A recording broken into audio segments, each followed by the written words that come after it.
Good afternoon, Bob Georgiou, Remax Accord, coming to you with another real estate report, but this one is going to be probably a two-parter on the buyer litigation that came out of Kansas City and the new rules that we're working under.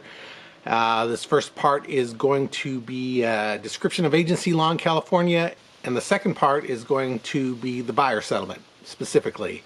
I think the background is important. It sort of puts everything in perspective from a historical standpoint, but the topics are definitely two distinct topics. Hope you have the patience for two. Hopefully they'll be about 15-minute videos each. When I was going through this and getting all the information together, it clearly looked like it was going to be a much longer video, which I apologize for. I'd rather just do this as one short video, but I think when I condensed it down to its basics, that there's still enough meat on this for two separate videos. So I'll do my best and roll the intro.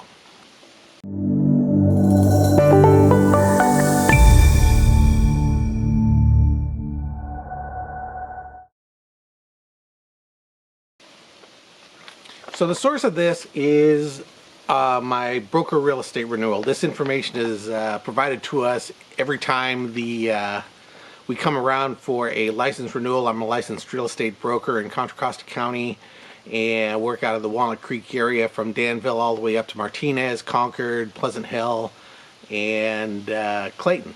So every broker and every real estate licensee, as a matter of fact, has to go through this course education process as part of their continuing education every 4 years. This information is sort of pounded into us, and this is just one small piece of quite a bit of information that we have to take in at these periods. And this is basically the fundamentals of agency law. Quoting the education supplement, the agency is the heart of the real estate business. Buyers equate the word agency with real estate broker, real estate agent, real estate salesperson, and any other facilitator of a real estate transaction that they attend to when either buying or selling a property. But they are two different things. Agency is a legal relationship defined in the code, defined by the California Code, which gives an individual, a third-party person, an individual responsibility to act or perform a service for someone called a principal. In this case, it's a real estate owner. It's California Law 2295 and 2079. If you want to look it up, do a quick Google search to see all the nuances and all the limits, the way it's codified in the law. We're provided to give that in every transaction in the real estate agency definition on every real estate transaction. It's the first document that all buyers and sellers sign when they're either writing an offer or listing a property, and it includes the actual segments of the code as part of that agency disclosure. This code authorizes us as agents the ability to represent owners and represent buyers in a real estate transaction. There are legal duties which include honesty, good faith, fair dealing, and these relationships vary whether it's a single agency or a dual agency. These details can make up a complete separate video, but it's important that you know this basic concept because it goes to the heart of the buyer agency settlement that we'll be discussing later.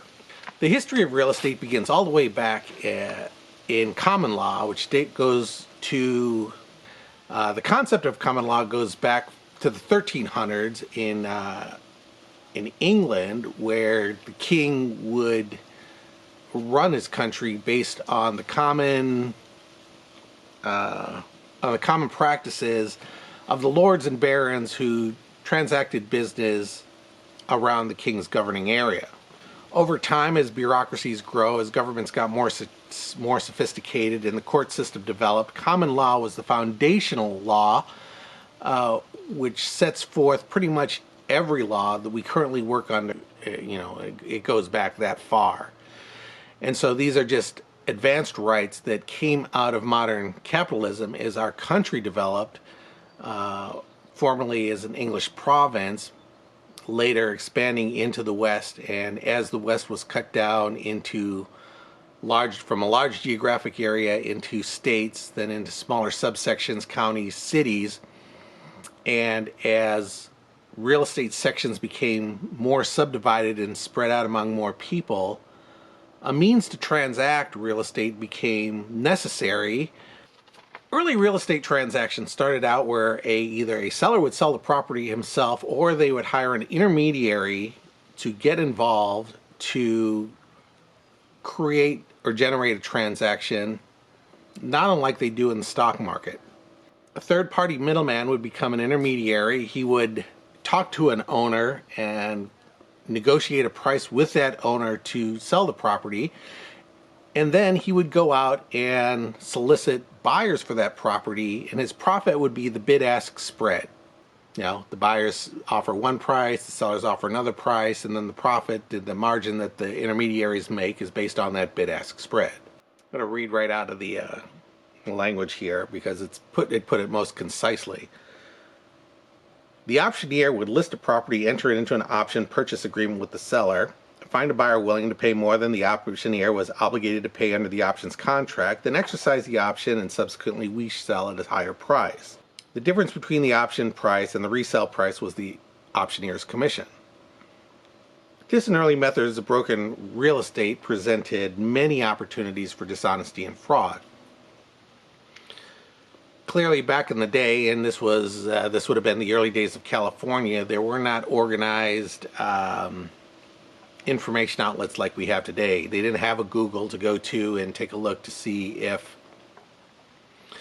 there was even a property being sold, or if the property was owned by the person that the auctioneer was representing, or that the price was even fair for the real estate that was being sold. The auctioneer may have known about mineral rights or some other rights that came along with the property, lowballed an owner, and then sold it to somebody else at a significant profit that would have otherwise, and rightfully, as we view real estate today, gone to the landowner. Eventually, enough landowners realized that there was enough corruption in the system that there had to be a better way to transact real estate, and the process evolved a little bit more in the direction of what we look like right now. Brokers and agents became available, and into law was codified the fiduciary duty of the by agents and the brokers to sell the property, with a duty of honesty and good faith to the landowner. This concept forced the seller-broker relationship to a higher level of service, and initially it seemed like a superior system than the auctioneer system that it replaced. The seller would contract with the agent or broker on something called an open listing. That open listing would enable an agent to find a buyer for the property and earn a commission if that buyer actually purchased the property from the landowner that he was under contract with. Under this system, there were several loopholes for the owner to avoid paying a commission, and that was for him to sell the property himself, or if somebody else came along with the buyer who was not the agent who was under contract to sell the property and ended up selling the property directly from the owner under a different open listing agreement that could be cast. It was not an exclusive relationship. There were problems with the open listing. In time, as more transactions occurred, the agent process became more formalized, where the relationship between the owner selling the property and the agent became exclusive. The exclusive agency then provided the opportunity for agents to cooperate with one another. So if another agent came to this owner with the property, the initial listing agent would still have the opportunity to sell the property with the other broker and then split the commission that was in the original agreement. This did not allow for the owner to sell the property himself, which created problems that were addressed in the exclusive agency. And it's a system that we currently work under now, where the agents, the listing agent who has worked with the seller, sells the property, whether the owner finds a buyer, another broker finds a buyer, or the broker brings a buyer himself. It's an exclusive arrangement that covers all eventualities. You can still sell a property in California using the other two systems. We don't see a lot of it right now because the system has been refined, but when I got into the business in 1990, there were agents who were using open listings. You would see the same property listed 2 or 3 different ways. This was pre-Google, pre the internet, before the MLSs were brought online, and you began to see the open agreements fade away. But even then, there were problems with the system. They were formal arrangements, but litigation still sprouted from the demands of the consumerism of the 50s and 60s. As consumers continued to demand more service and more protection in each real estate transaction, the relationship between the listing broker representing the seller and the buyer's broker representing the buyer became more and more formalized through the 50s, 60s, 70s, and most of the way into the 80s. The buyer's agent was a sub-listing agent of the listing agent. More fiduciary duty was due to the owner of the property than it was to the buyer in these transactions. It was still a let the buyer beware system, but we knew what, in California at least, we knew what happened throughout this period. California became a litigation capital, and more litigation came through these transactions where the buyers did not feel represented. So over time, the responsibilities to the buyers in these transactions became greater and greater to avoid litigation after the sale of a potential piece of property. It was in 1990, 35 years ago, the year I got into real estate, that the buyer's agency was formally recognized by the agents community. We now owe the buyer the same obligations that we owe the seller in every real estate transaction. Since the 1990s, where our contracts were only 6 pages long, the duty to disclose on sellers has created a very high level of care toward buyers in these real estate transactions as they have acquired full agency status alongside of sellers. Dual agency, as defined in California, comes in 2 different parts. First of all, that would be one where I, Bob Georgiou, represents both the buyer and the seller, but my broker, Remax Accord, if another agent wrote on one of my listings, or if I wrote on one of theirs, because Remax Accord was the broker for both agents in the transaction, that too, under law, is considered dual agency. So the litigation in the early 2000s was mostly related to the biases that individual agents have and individual brokerages have when it comes to handling buyers and sellers within the same type of arrangement. From the paper, I'm going to read just right off because it's clear. Dual agency has long been difficult for the real estate brokerage community. Some problems and paradoxes the industry must acknowledge while attempting to provide traditional concepts of agency and dual agency. When the buyer wants to buy the listing directly from the listing broker, can the listing broker adequately represent the buyer and the seller equally in the transaction? The legal obligation is they have to, under agency law as it's defined in the California Code. As a practical matter, you still see biases toward the listing side. The business of real estate is built on listings. Are the full range of fiduciary duties owed both the buyer and the seller? Legally, yes. The agents do have fiduciary duties to both the buyer and the seller. This is case law. It is very difficult to practice as a reality, as much as we try, because there is an implicit bias in favor of the seller that each agent has to overcome in the transaction. Is it possible to achieve full compliance and full range of fiduciary duties when one broker represents 2 or more parties in the same transaction? Well, it's the law. We are obligated to attempt to do that, but the concept of implicit bias certainly comes into play in these dual agency transactions. Since the listing agreement was the initial contract with the brokerage firm involved, does the brokerage firm owe all of its fiduciary duties to the seller, or is it even possible for them to provide fiduciary duty to the buyers in a dual agency transaction?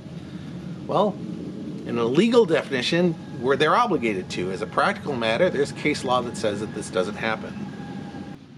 One of the responsibilities of being a listing broker or an agent is confidentiality to both partners. So, is it possible for a listing brokerage company or an agent to actually represent fairly and disclose fully the obligation to meet their obligations in a real estate transaction when they have a duty of confidentiality to both parties? So, I got a relationship with the seller, owe them duty, fair dealing, disclosure. Buyer comes in and wants to write a contract with me. I write the contract. Is it possible for me to be fair, be confidential with the seller's information, be confidential with the buyer's information, and transact a sale? Well, as a practical matter, the answer is yes, but I no longer become an advocate for both the buyer and the seller.